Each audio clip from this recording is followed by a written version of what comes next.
I'm just gonna be honest, it has been a long week. I was like, I'm just gonna come on here to have a general conversation because I'm just like, it's been a long week. Um, just a lot coming in, and I'm like, I'm like, there's no structure to this. Um, and one thing that I've been struggling with is seeing things. Well, let me say it this way: seeing speakers miss opportunities. I see certain opportunities that were designed, created, ideal for a particular speaker. And because there's certain things they just don't have in place, it's like, you're missing it. You're missing it. And let me give you some context. Um, I I'm gonna be honest here. I got a request, and I get this from time to time where people will just reach out to me and say, "Hey, Lena, I'm looking for a speaker who talks on this particular topic. And this is our budget. Um, and I just need to create a little black book, honestly, of where speakers live, what topics, and I have such a huge database of speakers, but just organizing it in a way so I can just pull it out and say, okay, these are the top three in this particular space. And what I'm seeing though is there's just little details that, when I want to recommend a speaker, there are certain things that they just don't have in place, or there's certain things that they're not consistent in. And it is so unfortunate and it's so frustrating. So this week I've had different conversations. And I'd love to know your thoughts. Let me know where you're joining in from. If this is your first time hanging out with me, hi, I'm Lena Castle, and I am a speaker brand strategist. And really, what that means is helping speakers really navigate their brand. And I'm not talking about logos. And I keep saying that because that's what I used to focus on, tweaking my website and the logo and what colors and all of that. But honestly, your brand is how someone experiences you. And so I like to think in a strategic way of how are you being experienced as your brand. And sometimes we're not thinking of it that way. We're just putting things out into the world. But being thoughtful, every piece of content, is this going to move the needle in my business? Is this piece of content going to connect with my audience, connect with my ideal meeting planner who's going to look at this because it's the most recent post? Is this communicating who I am? Sometimes I think we're a little careless when it comes to what we're putting out into the world. And there's so many opportunities. There are so many opportunities. Um, I'm working on an opportunity right now. So after we have lunch together, I really want to find the right speaker for this opportunity. The budget is there. This is the first time that this particular client is paying for a speaker. So it's a big deal. Um, and there are certain speakers, I will say, and I'm gonna call you out, Quinn Conyers. I had a conversation with her yesterday, and when I went to quinconyers.com, Quinn Conyers, CONYERS.com, everything you need is there. If you need the speaker reel, her bio, various headshots, depending on which one you want to use, everything is all there. And so to be able to refer someone and say, hey, Quinn is a good fit. Here's the website, everything that you need to make a decision if this is the right speaker. I can't say that about all speakers. Sometimes speakers have to piecemeal information. They got to piecemeal, oh, here's my bio, here's my headshot, and they don't have one place to be able to find everything. And so I remember seeing some piece of content where, allow someone to binge you. So if this post that you're putting out there for the first time or a live, you know, can they binge watch you and get to know a little bit more about your personality and get to know you and get to trust you over time? Um, I just have a passion for speakers, to be honest. Um, and for a long time, and I got to watch my grandfather, who commanded respect walking into a room without saying a word. He was a big jolly giant who was just a beautiful heart and spirit. But I just watched people, and when he would tell a story or when he would talk, everybody is quiet because they know something. I'm going to learn something in this moment. And I watch so many speakers who have just major stories to tell. They have impact and transformation behind their words. And some things can trip them up before even getting the opportunity. They could be the best speaker, the best fit, the right ideal person for the audience, but there's a couple of things that they're missing that can cause a hurdle. And that's where I'm struggling right now, to be honest, is that I have so many wonderful speaker friends who are so super amazing. And not even like the Mel Robbins of the world, like the in-demand people, like, the everyday, sometimes the NSA awarded certified speakers are amazing, but they are still missing the mark. One thing I love about my friend Rich Bracken, uh, like I call and he answers, and I'm like, "Hey, I'm looking for a speaker."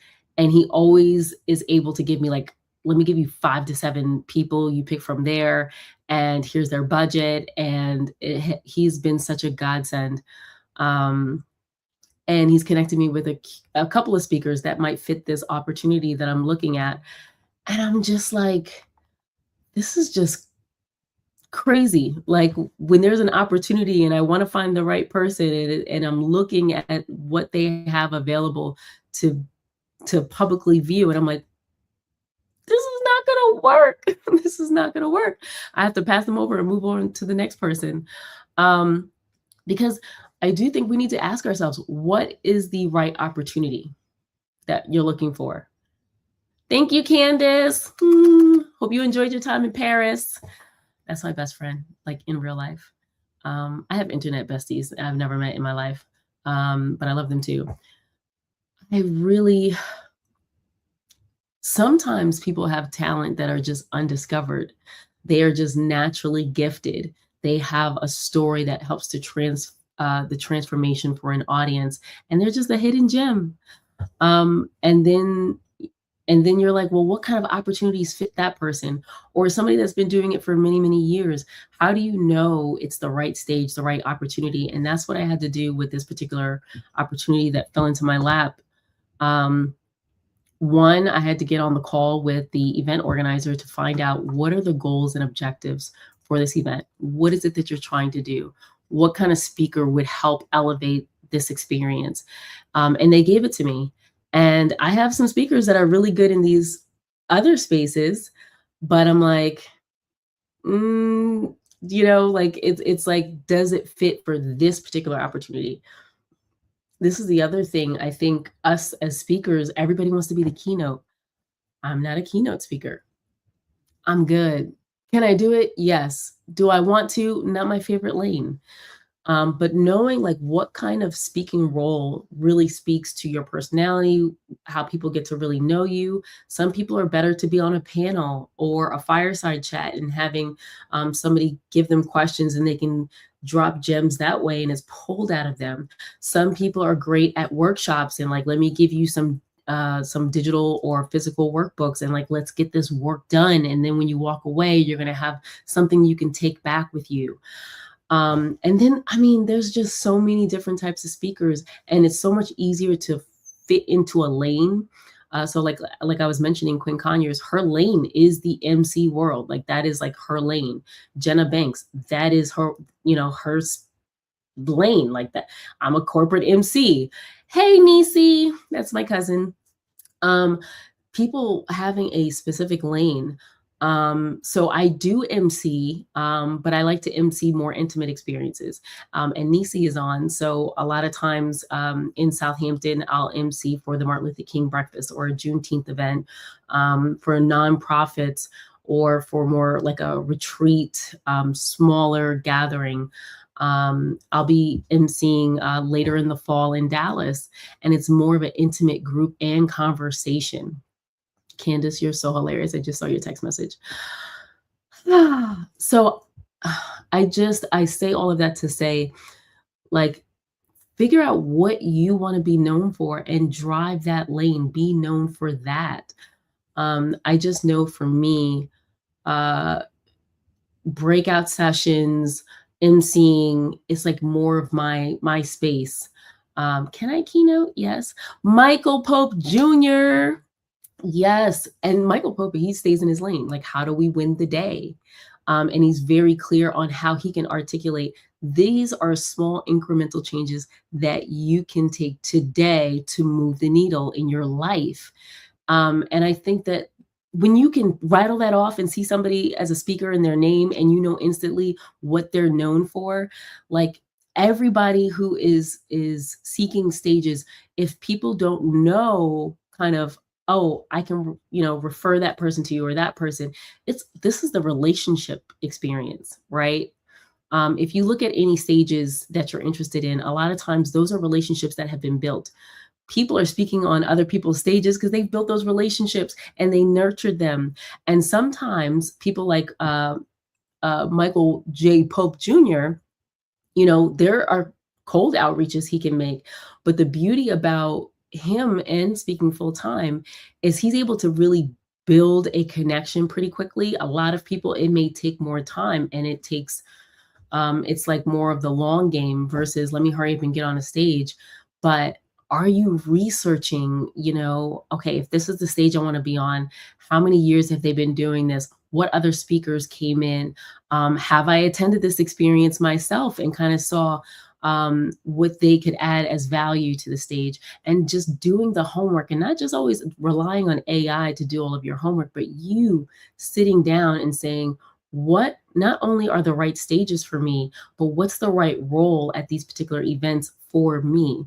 So as I'm looking at this particular event experience and they're looking for a specific speaker and this is their budget, there are a lot of things that was communicated to me that I'm like, this is really clear to me. This is the first time out of a few years hosting this event that they're hiring a speaker. So whoever's being brought in, they have to be dynamic, that they want to continue to invest in their talent coming in. And also, because these are SVPs and above that are going to be in this particular audience, they're like, some of the topics that we have, it's like, but how can we just make sure that it stays lively and that we're moving the program along?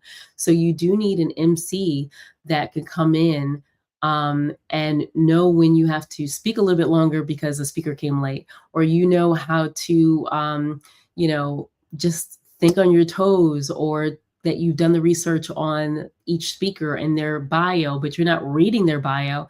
You have created an experience for people to hear how someone is going to be introduced. And so what I love about this industry, which I've tried to walk away from so many times, and then knowing though that it is my calling to help the actual speaker that's been doing it from some time, and they're just like, I'm just hitting a wall, I just need to get to this, or why is this not happening for me? And that's why I created the 3-day intensive, because I'm like, before we get to the money and all of those things, the shiny things, the sweets, we need to get to the veggies. We need to get to the veggies. We need to start with, who are you going to be serving? What problem are you helping them to solve? And these are basic things, right?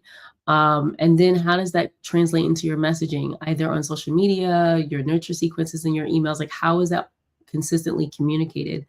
And then it's like, okay, now who are the types of people that pay for these problems to be solved? Because that's the rooms I need to be in. That's who I need to be connected to. Sometimes we're connected directly with our ideal audience, and that's nothing wrong with that.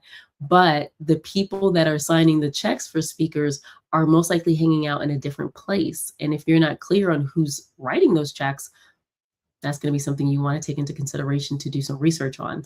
So, market research, the problem that you're solving. Some people want to solve problems like, oh, let's talk about employee retention. And it's like, maybe right now in this economy, they ain't trying to keep their employees. So, we also have to be thoughtful and cognizant on where we are in time, you know, having a pulse on not what's trending, that's different, not what's trending. And so sometimes having speaker lanes really helps. So, one season I may be talking about retention. Maybe one season I'm talking about just executive presence readiness, and those who are trying to enter the C suite.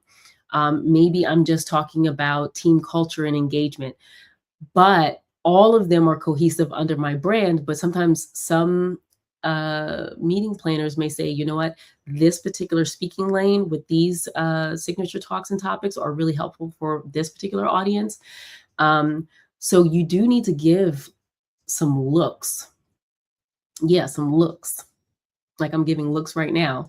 Um, I'm just getting on here, I'm not venting.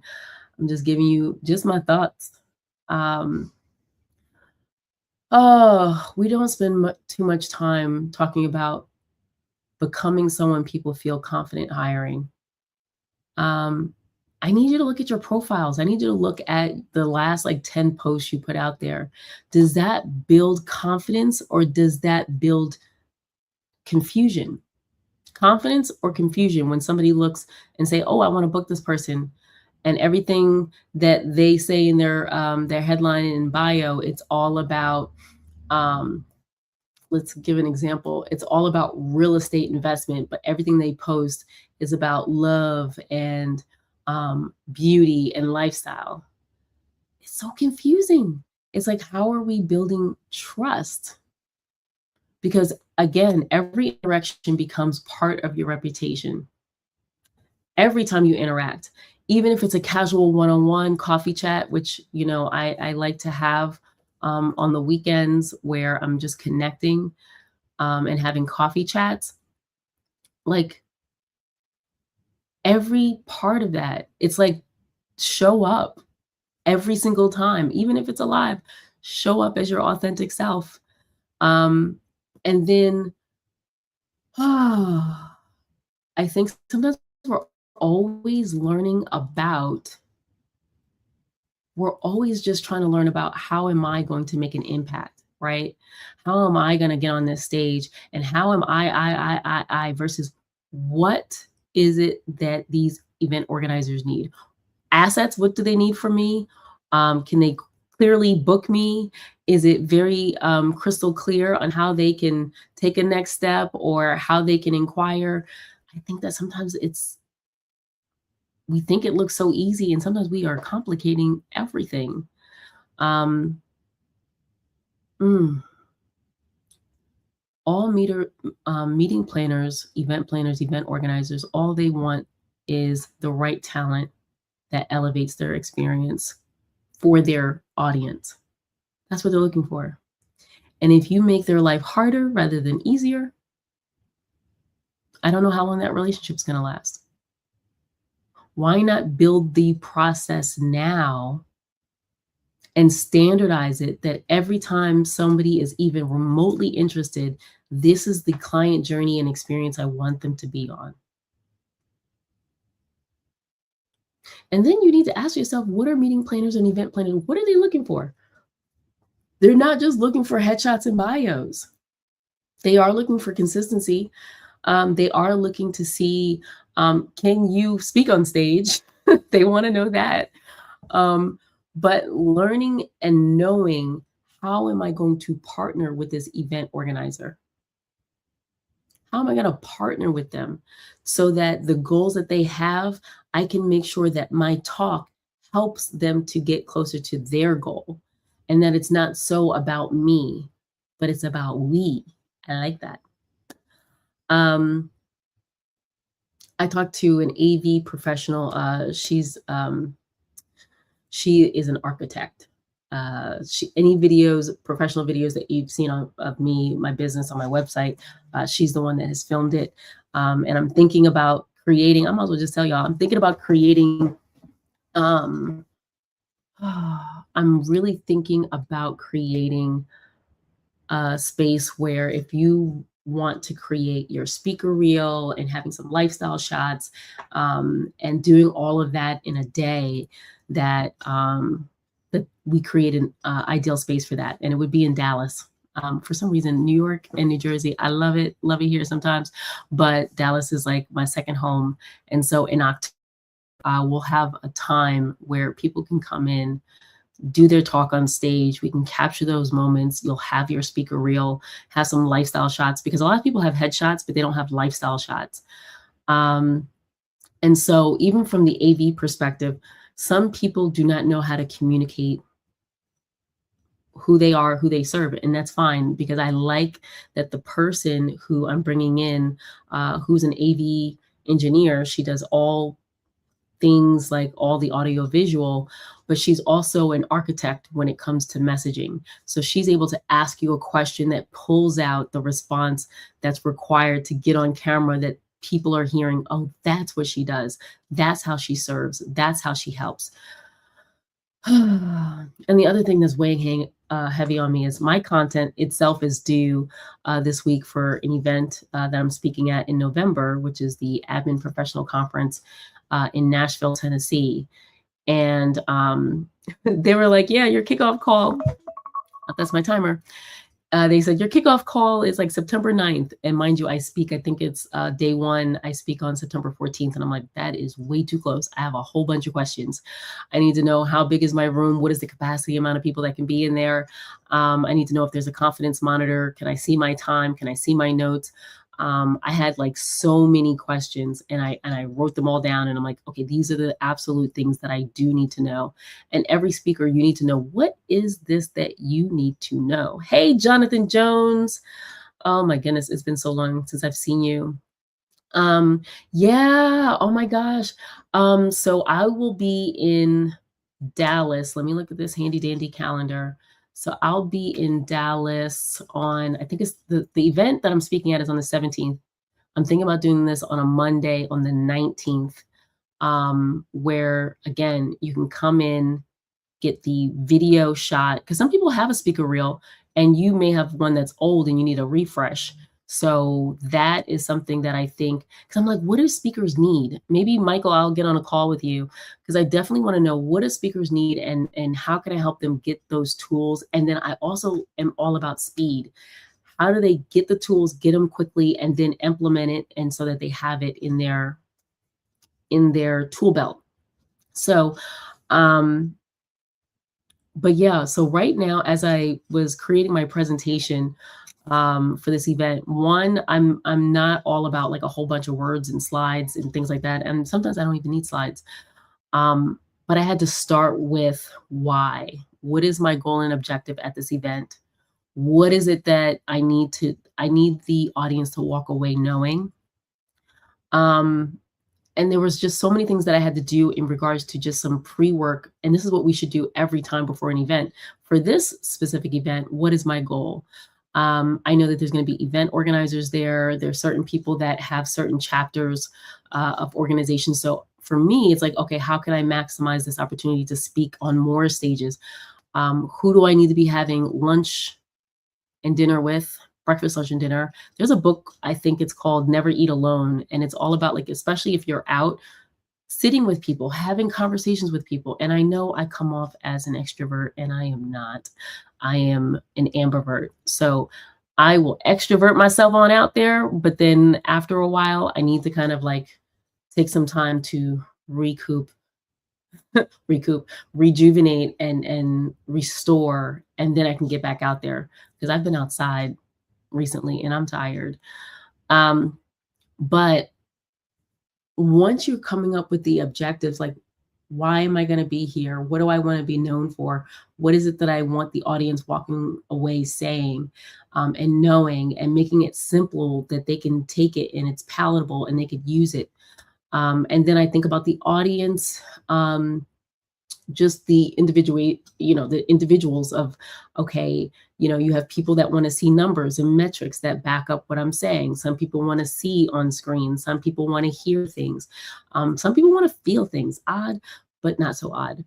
And thinking the outcome first. That's been very helpful for me on how I'm preparing for a speaking opportunity. And even when I applied for this opportunity, I could see how I can add value at the time of application. And I put that in there. Yeah. Yeah. I put that in there. So outcome first, presentation second. Have you ever customized your presentation for one specific audience? Sometimes that can be a pain in the butt. One cool thing, I'm gonna say this and then I gotta jump off because I have a call with the speaker. I have a software tool, which I'm so excited to use, where when meeting planners are like, Lena, we need you to own the speaker experience. We now have a portal so that we can grab everything, the headshot, the bio, your W-9 form for taxes, how you want to be paid, what are your flight preferences, your seat preferences on the flight, your hotel preferences, all the things. And so what happens is once that's in the portal, the AV production team can pull the content. They can ask questions like, hey, this link isn't working. They can do all of that troubleshooting ahead of time. And then on the flip side, the website engineers then have an opportunity to drop the bios and everything that they need when they're building the actual event website. I like that it also has deadlines. I can see my timeline, what I still have outstanding, what do I still need to complete. So it's a really cool software tool, only created for speaker management for an event. And these are really for like 50 speakers or more. This is really the kind of like when you have multiple speakers, multiple breakout sessions and things like that. So it helps to control knowing and having a dashboard. So I'm really excited about this new tool that we're using on the concierge side of my business. I just don't think enough people build relationships before asking for opportunities. I'm gonna say that again. I don't think enough people build relationships before asking for opportunities. I get it a whole lot. People are like, hey, I need a speaking opportunity. Build the relationship with me first. First. I don't know if I'm helping speakers get booked anymore. Like, I think I'm just helping speakers become the obvious choice, and I'm gonna keep saying it until I'm blue in the face. Seriously, because if the only goal is like, I just need to get on another stage, you're just not the person I really want to speak to, honestly. Honestly, but there's a lot of other speaker coaches and stuff out there that would love to have that conversation and help you to pitch your way and book your way into opportunities. And that's fine because I don't have all the answers yet. And honestly, this week has changed the way that I continue to think about this whole industry for the better. I know it seems like maybe not for the better, but seriously.